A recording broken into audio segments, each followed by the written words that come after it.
नमस्कार, मैं हूं सौरभ त्रिपाठी। इंडिया न्यूज देख रहे सभी दर्शकों का बहुत बहुत स्वागत है।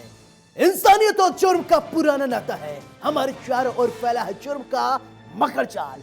ऐसे में कौन कहां हो जाए शातिर का शिकार और किसके लिए जारी हो जाए मौत का फरमान। इतना नहीं, मिटा दिए जाते हैं जुर्म के सारे सबूत। जुर्म दर जुर्म, कत्ल दर कत्ल जारी है अपराध की दुनिया का काला कारोबार। लेकिन हम आपको सच दिखाएंगे, क्योंकि कहीं होता है रेप तो कहीं होती है लूट सरेआम। हो सकता है आपके शहर में वो अपराधी बेखौफ घूम रहा हो, इसलिए आपको सावधान करने के लिए हम लेकर आए हैं हर जुर्म की पूरी दास्तान। आपको दिखाएंगे अपराधी का चेहरा खूंखार, जिसने मचा रखा है हाहाकार।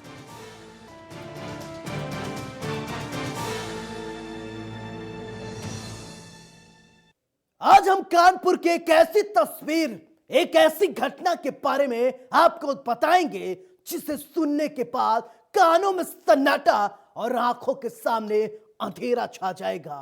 आखिर एक इंसान इतना बड़ा हैवान कैसे हो सकता है? बच्चे की चाहत रखने वाले इस हैवान ने किसी दूसरे की कोख को उजाड़ दिया। बच्चे की चाहत रखने वाले इन दो दरिंदों ने क्रूरता की सारी हदें पार कर दी, इंसानियत को शर्मसार कर दिया। कानपुर के घाटमपुर क्षेत्र की इस घटना के बाद पूरे इलाके में मचा है हाहाकार।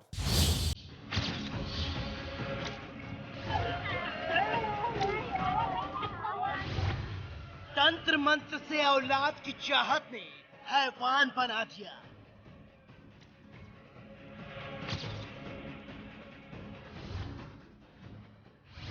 एक मासूम के साथ क्रूरता की सारी हदें पार।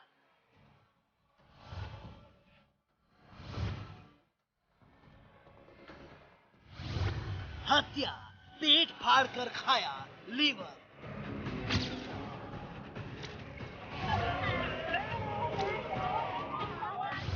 कथित रेप के बाद फेफड़े निकाले।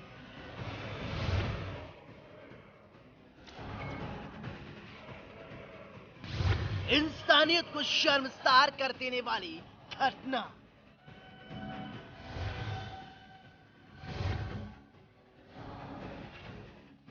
कानपुर का कलंक।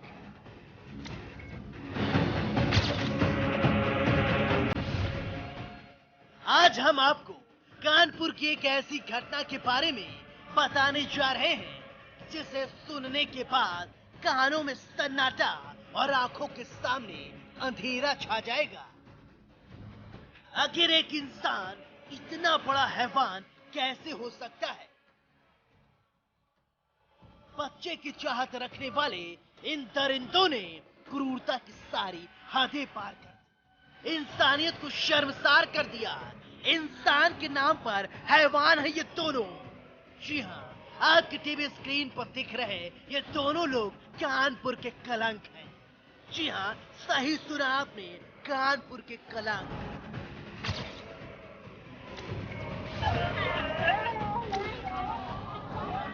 प्रदेश को शर्मसार करने वाले ये दोनों लोग हैं। इंसानियत के नाम पर धब्बा है ये दोनों। हम आपको इनके काली करतूत के बारे में बताएंगे। कमजोर दिल वाले न सुने।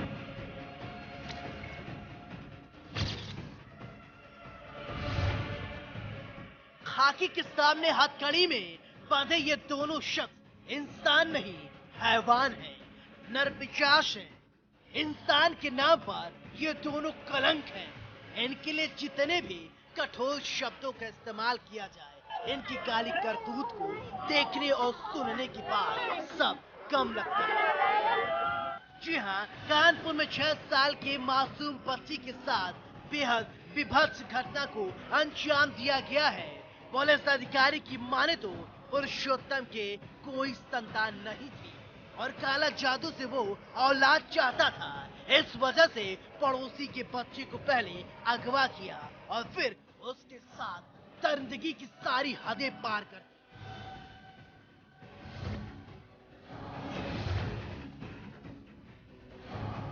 पूरा मामला कानपुर जिले के घाटमपुर क्षेत्र का बताया जा रहा है, जहां दीपावली की रात कथित रूप से काला जादू और तंत्र मंत्र के चक्कर में 6 साल की एक दलित लड़की की हत्या से पहले उसके साथ कथित तौर पर सामूहिक दुष्कर्म किया गया। दोनों आरोपियों ने बच्ची के दोनों फेफड़े निकालकर मुख्य आरोपी पुरुषोत्तम को दे दिए।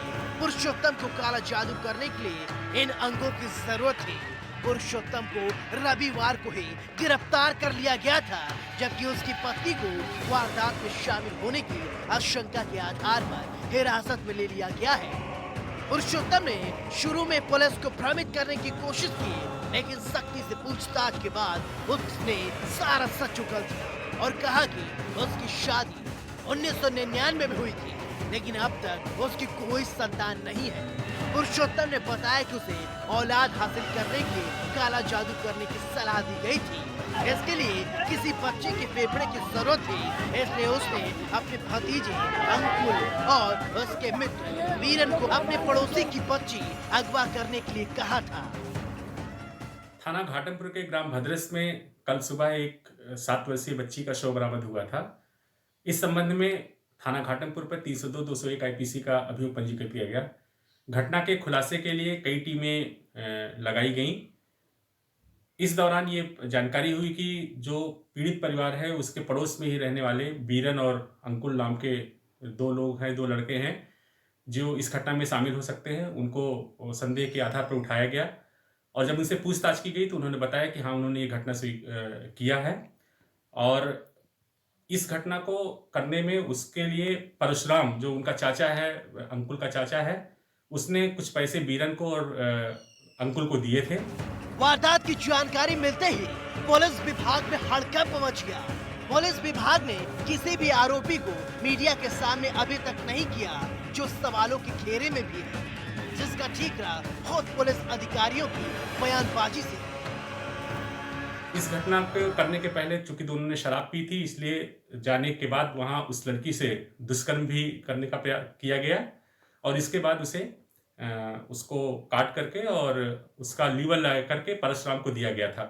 उसने बताया कि ये काम इसलिए किया गया क्योंकि परशुराम की शादी वर्ष 1999 में हुई थी, तब से उसको कोई बच्चा नहीं हुआ था। इसलिए परशुराम के कहने पर उनके भतीजों ने उससे कुछ पैसे लेकर के इस घटना को अंजाम दिया है। परशुराम और उसकी पत्नी, वो उसको भी घटना की जानकारी थी और शामिल थी। उन दोनों को भी हम लोगों ने अरेस्ट कर लिया है। उनसे अभी गहनता से पूछताछ जारी है। अंकुल और बीरन को जेल भेज दिया गया है और इस संबंध में जो भी अग्रिम विधिक कार्रवाई है वो अमल में ले आएंगे। पुलिस के इस खुलासे पर भी सवाल उठ रहे हैं। अगर ऐसा न होता तो हर बार की तरह बच्ची के हत्या आरोपियों को मीडिया के सामने क्यों नहीं पेश किया गया? क्या आरोपी अपना जुर्म न कबूल करते या फिर किसी दूसरे रात की तरफ इशारा करते?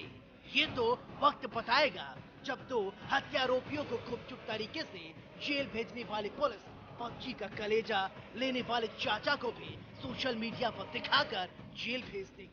लेकिन इन तमाम घटनाक्रमों को देखने के बाद कई सवाल खड़े होते हैं। आखिर इंसान इतना बड़ा हैवान कैसे हो सकता है? कहाँ है वो तांत्रिक जिसने इस तरह की बात बताई? उसकी गिरफ्तारी कब होगी? हर राज खुलेंगे पुलिस की तफ्तीश में। देखिए पुलिस क्या कुछ करती है इन नरपिशाचों का, जिन्होंने बच्चे की चाहत में एक बच्चे को मौत के घाट उतार दिया, वो भी इतनी बेरहमी से जिसकी कोई कल्पना नहीं की जा सकती है। अब देखने वाली बात होगी इन हत्यारों, इन नरपिशाचों और इन हैवानों का पुलिस क्या कुछ करती है। इंडिया न्यूज के लिए कानपुर से राहुल वाजपेयी की रिपोर्ट।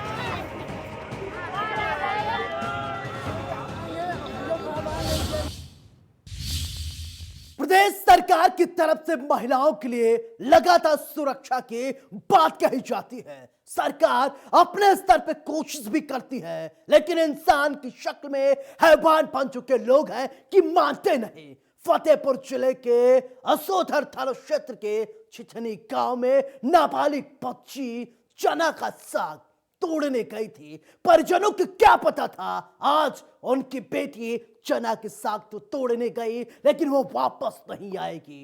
दोनों सगी बहनों का किसी ने हत्या कर शव को पास के ही तालाब में फेंक दिया। इस वारदात के बाद फतेहपुर में मच गया हाहाकार।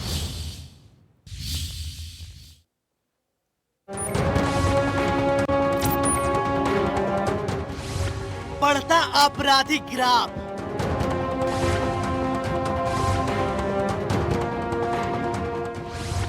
न शासन का डर न पुलिस का खौफ।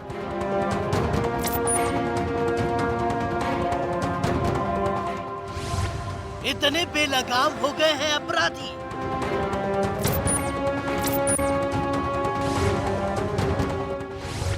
प्रदेश में कब लगेगी अपराध पर लगा।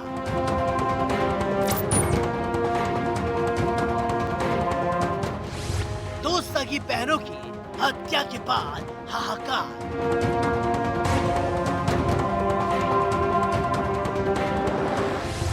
प्रदेश में सुरक्षित नहीं है बेटियां।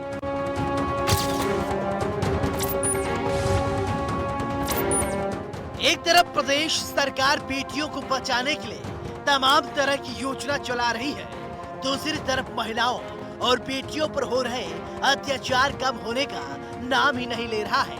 जी हाँ, आपकी टीवी स्क्रीन पर दिख रही तस्वीर यूपी के फतेहपुर जिले की है। बताया जा रहा है फतेहपुर जिले के असुथर थाना क्षेत्र के चिचनी गांव में चना का साग तोड़ने जंगल गई दो सगी नाबालिग दलित बहनों की कथित रूप से हत्या कर शव पास के तालाब में फेंक दिया गया था।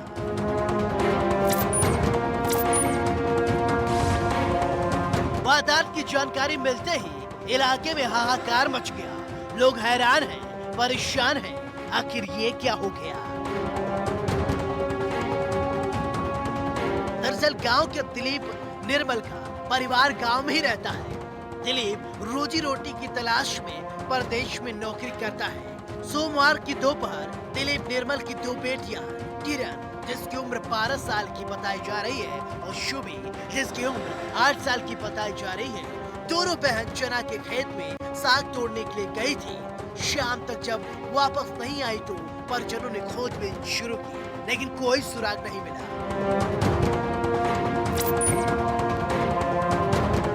देर शाम ग्रामीणों ने दोनों के शव को गांव से ही कुछ दूरी में तालाब में देखा तो पूरे गांव में हाहाकार मच गया।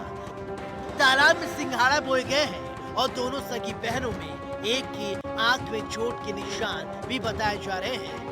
परिजनों की माने तो उनकी किसी से कोई दुश्मनी नहीं है, लेकिन परिजन दुष्कर्म के बाद हत्या किए जाने की आशंका जता रहे हैं। हमारे यहाँ इतना दुर्घटना हो गई और एक सर पुलिस वाले ने हमारी कॉलर पकड़ खींच के इधर अपने फोर्स की तरफ ला रहे हैं, वो भी गलत किया है घसीट कर। एक तो हमारे यहाँ इतना गलत काम हुआ है, हम लोग पागल हैं, ये लोग जबरदस्ती कॉलर पकड़ के इधर जा रहा है इधर।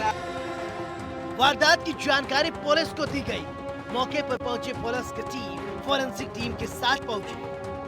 परिजनों का आरोप है पुलिस ने पंचनामा भी नहीं भरा और लाश को उठा ले गई। पुलिस की इस कार्यशैली से ग्रामीणों और परिजनों में आक्रोश भी देखने को मिल रहा है। परिजनों का आरोप है कि पूरे मामले में पुलिस लीपापोती करने में जुटी हुई है, जबकि पुलिस की माने तो दो सगी बहनों की मौत तालाब में डूबने की वजह से हुई है। दोनों के शव को कब्जे में लिया गया है। पोस्टमार्टम रिपोर्ट के बाद मौत की वजह पूरी तरीके से साफ हो जाएगी। जनपद फतेहपुर के थाना असोथर क्षेत्र के छिछनी गांव में एक तालाब में दो नाबालिग बच्चियों का शव मिला है। तालाब में सिंघाड़े लगे हुए थे एवं आसपास के लोगों तथा गांव के लोगों से बातचीत करने से यह स्पष्ट हो रहा है कि ये बच्चियां तालाब में सिंघाड़े तोड़ने आई थीं, जहां पर गहरे पानी में चले जाने से डूबकर उनकी मृत्यु हो गई है। इस संबंध में पुलिस द्वारा आगे की विधिक कार्रवाई की जा रही है। इस वारदात के बाद कई सवाल खड़े होते हैं।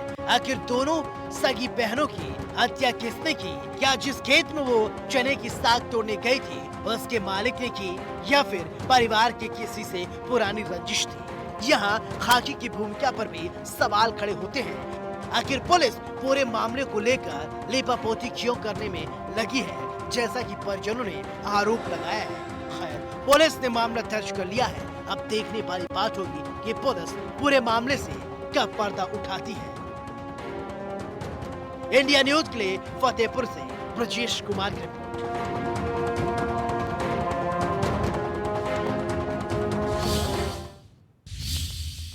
प्रदेश सरकार भले ही महिलाओं की सुरक्षा के लिए बात करती हो, मगर इसके बावजूद यूपी में महिलाओं के साथ लगातार आपराधिक मामले बढ़ रहे हैं। दिल्ली से सटे उत्तर प्रदेश के बुलंदशहर का मामला है, जहां गैंगरेप पीड़िता को सिर्फ इसलिए आत्महत्या करनी पड़ी क्योंकि उसे इंसाफ नहीं मिला। प्रदेश सरकार लगातार महिलाओं की सुरक्षा की बात करती है, लेकिन ये क्या हो रहा है? खाकी से जब शिकायत की जाती है, पुलिस वाले भी कार्रवाई नहीं करते। आखिरकार खाके इतनी जिम्मेदारी से काम करना चाहिए, उस पर वो काम नहीं करते। खाकी इतनी बेपरवाह कैसे हो गई है, ये रिपोर्ट देखिए।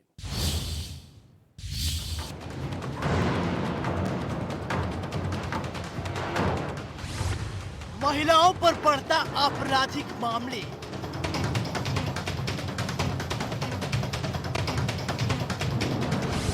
प्रदेश में कितनी सुरक्षित है बेटियां?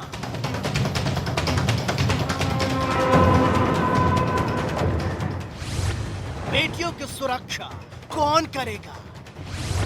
गैंग रेप पीड़िता ने की आत्महत्या। आत्महत्या के बाद हाहाकार। प्रदेश में सरकार की तरफ से महिलाओं की सुरक्षा के लिए तमाम कोशिश किए जा रहे हैं, लेकिन महिलाओं पर हो रहे अत्याचार कम होने का नाम ही नहीं ले रहे हैं। इंसान की शक्ल में हैवान बन चुके हवस के भूखे भेड़ियों पर लगाम लगाना अब कठिन होता जा रहा है। जी हाँ, आपकी टीवी स्क्रीन पर दिख रही तस्वीर यूपी के बुलंदशहर की है। प्रदेश में अपराधियों के हौसले इतने बुलंद हो गए हैं, महिलाओं का घर से निकलना दूभर हो गया है। बुलंदशहर के अनूप शहर इलाके में BA LLB के छात्र ने सिर्फ इसलिए फांसी के फंदे पर लटक कर आत्महत्या कर ली क्योंकि गांव के ही एक युवक ने पड़ोसी गांव के लोगों के साथ मिलकर उसके साथ गैंगरेप की वारदात को अंजाम दिया। वारदात 16 अक्टूबर की बताई जा रही है, जब आरोपी ने मृतिका को शादी का झांसा देकर अपने साथियों के साथ रिश्तेदार के घर ले गया और वहां ले जाकर उसके साथ गैंगरेप की वारदात को अंजाम दिया। पीड़िता ने मामला दर्ज कराया, मगर मामले में जांच के बाद फर्जी मानते हुए विवेचक ने मुकदमे में फाइनल रिपोर्ट लगा दी। वहीं आरोपियों की गिरफ्तारी न किए जाने से आहत हुई छात्रा ने अपने घर में फांसी के फंदे पर लटककर अपनी जीवन लीला ही समाप्त कर दी। पुलिस ने मृतका छात्रा के पास से एक सुसाइड नोट भी बरामद किया है। इस साल के 3 तारीख को, पिछले महीने की 3 तारीख को मेरी बेटी को कमरुद्दीन ने अपने दोस्तों के साथ उठाया और उससे दुष्कर्म का प्रयास किया, ज़बरदस्ती करने की कोशिश की। वो जैसे तैसे जान बचा के भागी और घर पहुंची। उसने सारा वृत्तांत बताया हमें, तो हमने रिपोर्ट दर्ज करी। अच्छा, फ़ोन पे फिर कमरुद्दीन ने माफ़ी मांग ली कि मुझे माफ़ कर दे, मैं तुझसे शादी कर लूँगा, मैं तुझे बहुत खुश रखूँगा। उसके बाद दोबारा 16 तारीख को बुलाया रोड पर, गांव के बाहर, और वहाँ पे बोला था कि मैं अकेला हूँ, लेकिन वहाँ ये 3 लोग थे, अबरार, कमरुद्दीन और मुबीन। और जैसा कि लड़की ने हमें बताया साहब, उसी के आधार पर हमने कार्रवाई की, रिपोर्ट भी लिखवाई। 24 तारीख को मुकदमा दर्ज किया, लेकिन कोई कार्रवाई नहीं हुई साहब, और हार के आज मेरी बेटी ने जान ली। वही मामला संज्ञान में आने के बाद बुलंदशहर SP संतोष कुमार सिंह ने मुकदमे के विवेचक को तत्काल निलंबित कर दिया। साथ ही SSP का दावा है कि इससे पहले भी मृतका द्वारा आरोपी के खिलाफ छेड़छाड़ की FIR दर्ज कराई गई थी। थाना अनूप शहर के गांव में एक 19 वर्षीय लड़की के द्वारा आत्महत्या करने का मामला आज जानकारी में आया है। इसमें उल्लेखनीय है कि इस लड़की के द्वारा दिनांक 3/10/20 को एक मुकदमा एक कमरुद्दीन जो इसी के गांव का है उसके खिलाफ लिखाया गया था, जिसमें धारा 366 अपहरण करने, छेड़खानी करने और जान से मारने की धमकी देने के आरोप थे। मुकदमा पंजीकृत होने के तत्काल बाद ही लड़की का कहना था कि ये मुकदमा परिवार वालों के दबाव में उसने लिखाया है और उसके साथ ऐसी कोई घटना नहीं हुई थी और वो अपनी एक सहेली के घर से नाराज़ होकर के चली गई थी, जहाँ से वो सुबह अपने घर वापस गई। फिर लड़की का अदालत में 164 का बयान दर्ज कराया गया, जहाँ लड़की ने इस घटना से पूरी तरह इनकार किया और 164 के उसके बयान के आधार पर उक्त मुकदमे में फाइनल रिपोर्ट लग गई। पुनः दिनांक 16/10 की घटना दर्शाते हुए 24/10 को लड़की के द्वारा एक दूसरा मुकदमा फिर उस लड़के कमरुद्दीन और पड़ोसी गांव के अबरार और उस कमरुद्दीन के मामा मुबीन जो छर्रा अलीगढ़ का है, ये 3 के विरुद्ध पंजीकृत कराया गया, जिसमें ये दर्शाया गया कि कमरुद्दीन ने फ़ोन करके मुझे बुलाया सुबह 4 बजे और जब मैं गई तो मुझे साथ लेकर के तीनों लोग छर्रा अलीगढ़ गए। हालांकि छात्रा की मौत के बाद बुलंदशहर एसएसपी ने मुकदमे की जांच कराने वाले विवेचक को फिलहाल निलंबित कर प्रकरण की उच्च जांच की बात कही है, मगर जिस तरह से छात्रा ने सुसाइड नोट में पुलिस की जांच पर सवाल खड़े किए हैं, उससे कई सवाल खड़े होते हैं। आखिर पुलिस ने अपना काम जिम्मेदारी से क्यों नहीं किया? पुलिस की नैतिक जिम्मेदारी नहीं थी कि मामले की जांच की जाए? आखिर पुलिस की कार्यशैली पर क्यों सवाल उठते हैं? खैर, ये तो पुलिस जांच का विषय है। जांच के बाद ही पूरा मामला साफ होगा। लेकिन प्रदेश में महिलाओं की सुरक्षा सुनिश्चित करना सरकार के लिए बहुत जरूरी है। जो महिलाओं की सुरक्षा की अनदेखी कर रहे हैं, सरकार को उन पर भी नजर बनाए रखना चाहिए और सरकार को एक ऐसी टीम का गठन करना चाहिए जो इन मामलों का ईमानदारी से निपटारा कर सके। इंडिया न्यूज के लिए बुलंदशहर से पुनीत की रिपोर्ट।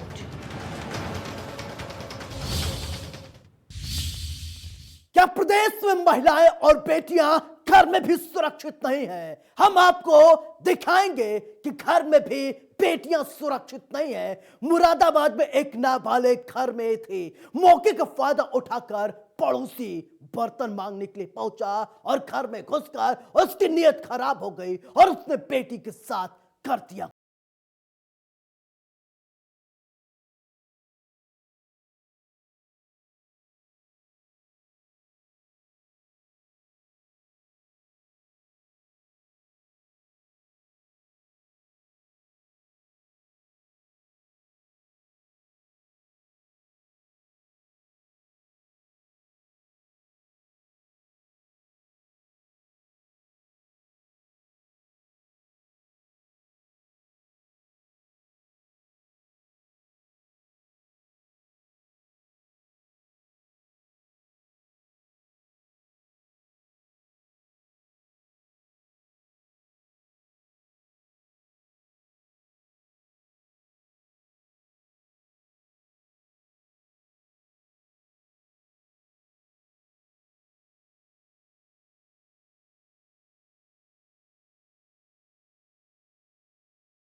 कौन?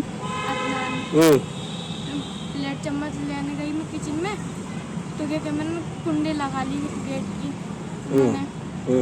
फिर मेरे साथ गंदा काम करा मैंने और फिर धमकी दे के गए कि मैं किसी को बताया तो तेरी अम्मी और पापा को, तेरी अम्मी और बहन भैया को जान से मार देंगे। जांचती है।